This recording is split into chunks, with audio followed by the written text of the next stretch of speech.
Bonjour, bienvenue sur notre chaîne YouTube. Ce dimanche à Vincennes, Hokkaido JL, Jean-Luc et Jean-Luc Dersoir sont entrés dans la légende des courses hippiques en remportant le prix d'Amérique. Une fierté pour notre région. Turf Actu vous propose de revivre ce moment magique.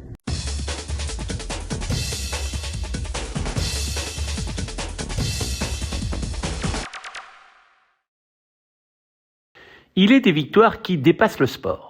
Celle d'Hokkaido JL dans le Prix d'Amérique 2026 raconte avant tout une histoire de fidélité et de patience.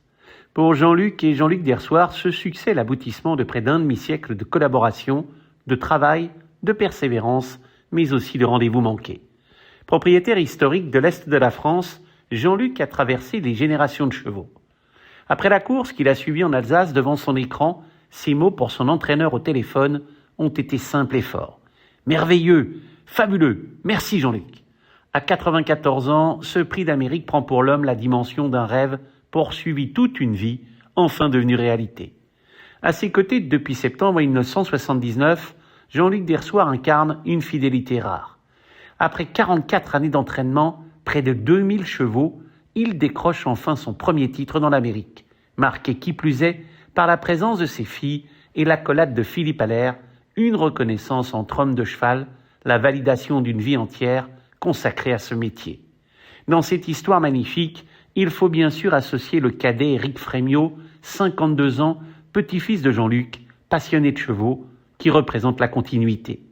Mais cette victoire reste avant tout celle d'un binôme historique, bâti sur la durée, la confiance et une fidélité exceptionnelle. Revenons à la course. Préparé à Deauville au bord de la mer, constamment surveillé par son ladd Samuel, loin de l'agitation, Hokkaido JL arrive à Vincennes avec un mental solide. Confié pour la première fois à Franck Nivard, le cheval prend comme à l'accoutumée un départ splendide qui lui permet de se retrouver en 7e position pour aborder le premier virage. À la sortie de la plaine, moment où Go Boy en profite pour venir en tête aux côtés de Josh Power, Hokkaido se retrouve 9e, toujours bien en course. À la sortie du dernier tournant, le fils de Brillantissime progresse à la corde. Il passe en 6e position avec d'évidentes ressources. La faute de Go Boy à 250 mètres du poteau lui permet de trouver une ouverture inespérée à la corde. Franck Nivard connaît sa pointe dévastatrice, il le lance dans ce trou de souris. Hokkaido terrasse l'opposition, devançant sur le poteau Josh Power et Epic Chronos. Hokkaido fait briller pour la première fois l'élevage JL dans la plus fabuleuse course du monde. Le reste n'est que bonheur, partage, joie et félicitations.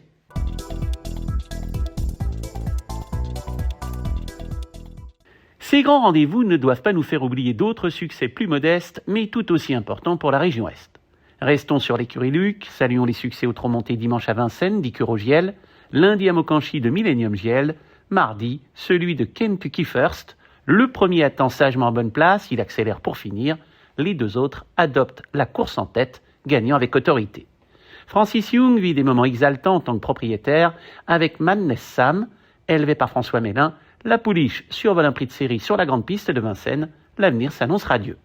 Côté élevage, Philippe Boff obtient également un beau succès par l'intermédiaire de Luigi Canuma sous la selle, lui aussi. Rapproché dans le dernier tournant, le fils de 50 se détache courageusement pour finir. En plat, saluons le doublé à Cagnes-sur-Mer de l'entraîneur Jess Paris. Le 14 janvier, M. Valchop se montre intraitable. Il ne lâche jamais le morceau et fait briller la casaque de Philippe Walter. Tactique opposée pour Lépard, une course d'attente à l'arrière-garde, une fin de parcours décoiffante. Doublé également pour la propriétaire Claudine Weiss sur la Côte d'Azur, avec le même cheval, Isa Step. Sagement monté près des premiers, Isa Step triomphe sur la PSF le 12 janvier. 2 semaines plus tard, c'est sur le gazon cette fois qu'il crée la décision, plutôt sûrement. Cagnes-sur-Mer, théâtre également du triomphe de Kawalot. Patrick Vildecher et ses associés ont le sourire. Il s'agit là encore, vraisemblablement, d'une belle réclamation. À Deauville, Agostino Coelho assiste ravi à la victoire de Second to None, son dernier succès, remonté à mars 2024. En obstacle, l'éleveur Frank Van Aren se met à l'honneur dans le quintet de Pau sur les mercredis, rapproché dans le dernier tournant. Never Risk, fils de No Risk at All, survole la phase finale. Il file vers la 4e victoire de sa carrière en 32 sorties. Turf Actu vous remercie et vous donne rendez-vous sous peu sur sa chaîne YouTube.